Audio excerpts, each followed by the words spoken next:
नमस्कार। हिमाचल आज में आपका स्वागत है। आपका दिन शुभ हो। आज सुबह हम आज की 3 बड़ी खबरों पर विस्तार से बात करेंगे जो सीधे तौर पर हजारों लोगों के जीवन को प्रभावित कर रही हैं। बिजली बोर्ड के लंबित भुगतान पर पेंशनरों का बढ़ता गुस्सा, स्कूल बोर्ड की नई अपार आईडी अनिवार्यता और प्राइवेट स्कूलों में गरीब बच्चों के लिए 25% आरक्षण की निगरानी। कहानी शुरू होती है बिजली बोर्ड के उन हजारों पेंशनरों से जिनकी जिंदगी का एक बड़ा हिस्सा आजादी के बाद से बोर्ड की सेवा में समर्पित रहा। हिमाचल प्रदेश बिजली बोर्ड पेंशनर फोरम ने प्रदेश सरकार और बोर्ड प्रबंधक वर्ग के ढुलमुल रवैये पर गहरा रोष व्यक्त किया है। फोरम के प्रदेशाध्यक्ष EAS गुप्ता और महासचिव चंद्र सिंह मंडियाल ने स्पष्ट किया है कि पेंशनरों के प्रति अपनाई जा रही लगातार बढ़ती असंवेदनशीलता अब बर्दाश्त नहीं की जाएगी। इन गंभीर परिस्थितियों को देखते हुए बोर्ड पेंशनर फोरम ने अपनी अगली रणनीति तय करने के लिए 28 नवंबर को मंडी में केंद्रीय कार्यकारिणी की एक आपातकालीन बैठक बुलाई है।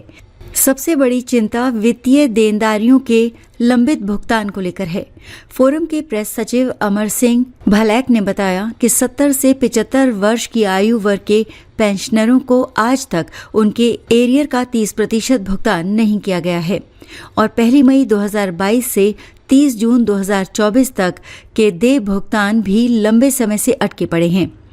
स्थिति उन कर्मचारियों के लिए और भी विकट है जो 1 मई 2022 के बाद सेवानिवृत्त हुए हैं।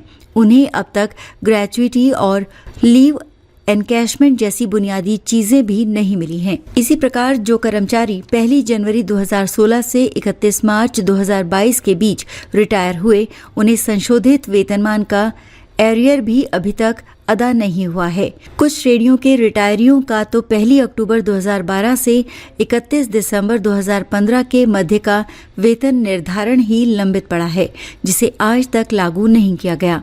इन सभी अनिश्चितताओं के बीच पेंशनर इस असमंजस में है कि वास्तव में उनका कितना एरियर देय है। बार बार सहमति बनने के बावजूद प्रत्येक पेंशनर को SMS द्वारा एरियर की जानकारी भेजने की पारदर्शिता प्रक्रिया को भी अभी तक लागू नहीं किया गया है, जिसने पेंशनरों के बीच असंतोष को और बढ़ा दिया है।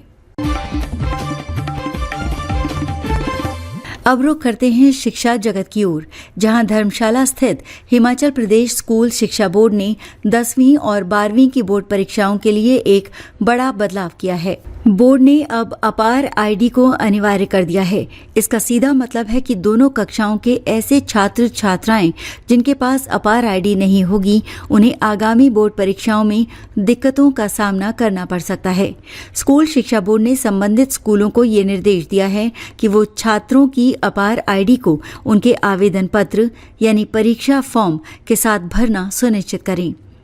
मार्च 2026 में होने वाली 10वीं और 12वीं कक्षा की बोर्ड परीक्षाओं के लिए आवेदन पत्र भरे जा रहे हैं और शिक्षा बोर्ड ने इन सभी आवेदनों के साथ अपार आईडी को अनिवार्य कर दिया है।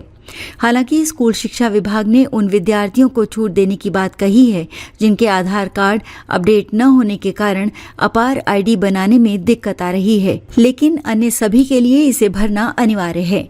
ये अपार आईडी, जिसका पूरा नाम automated permanent academic account registry है, भारत सरकार की राष्ट्रीय शिक्षा नीति 2020 के तहत शुरू की गई one nation one student ID पहल का हिस्सा है।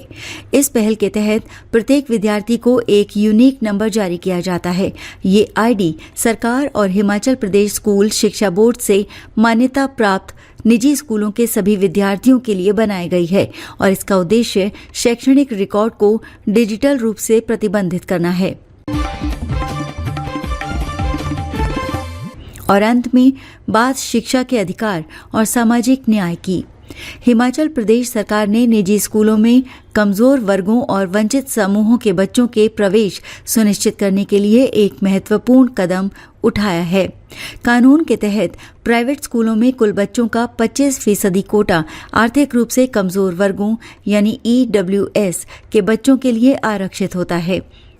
इस कोटे की निगरानी और उचित कार्यान्वयन को सुनिश्चित करने के लिए अब जिला स्तरीय समिति का गठन किया गया है।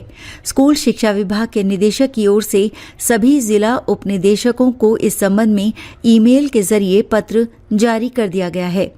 पत्र में कहा गया है कि वे इस विषय पर आवश्यक निगरानी और कार्रवाई करें तथा इसकी सूचना निदेशालय को तुरंत देते हुए संबंधित जिले के BEEO और सभी हितधारकों को भी सूचित करें। शिक्षा विभाग ने इस विषय पर प्रभावी निगरानी के लिए 7 सदस्यों की एक समिति का गठन किया है। इस समिति के चेयरमैन संबंधित जिले के सबसे senior most deputy director school education होंगे। समिति के सदस्यों में डिप्टी डायरेक्टर ऑफिसर, ग्राम पंचायत के चुने हुए जनप्रतिनिधि, प्राइवेट स्कूलों के नजदीक में सरकारी स्कूलों के SMC प्रधान और चेयरमैन और निजी स्कूलों के पदाधिकारी भी शामिल होंगे। इस अधिसूचना को शिक्षा विभाग के सचिव राकेश कंवर ने इसी माह जारी किया था, जिसका उद्देश्य ये सुनिश्चित करना था कि कोई भी गरीब बच्चा शिक्षा के अधिकार से वंचित न रहे। इन सभी बड़ी खबरों और अपडेट्स के साथ हिमाचल आज की टीम को दीजिए इजाजत। हम कामना करते हैं कि आपका दिन मंगलमय हो।